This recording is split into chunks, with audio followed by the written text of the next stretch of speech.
Lord, I know not what to ask of thee. Thou only knowest what I need. Thou lovest me better than I know how to love myself. Father, give to thy child that which he himself knows not how to ask. Smite or heal, depress me or raise me up. I adore all thy purposes without knowing them. I am silent. I offer myself up in a sacrifice. I yield myself to thee. I would have no desire than to accomplish thy will. Teach me to pray. Pray thyself in me.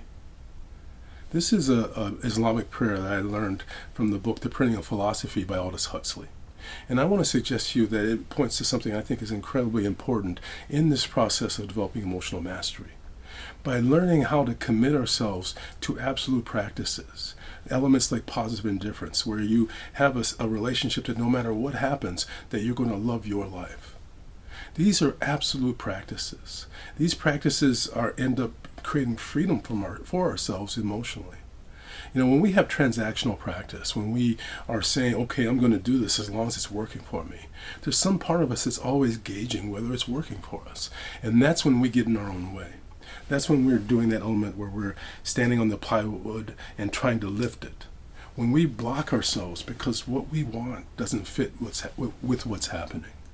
And so when we surrender to what is, we find the way to transcend what is and change what is. And so I want to ask you, in this process of emotional mastery, to be aware of what are those standards that you have. You know, when you're living life as an oath, when you're not just always waiting to abandon what you are committed to. So let us know, how are you doing with emotional mastery? What's working for you? When you do that, you find a way to support us all. Here's one more.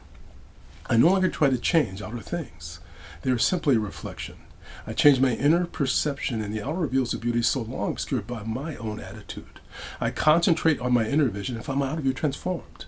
I find myself attuned to the grandeur of life and in unison with the perfect order of the universe. Step into absolute practice. I'm going to ring the bell, and I'm going to ask you to listen carefully. Here we go.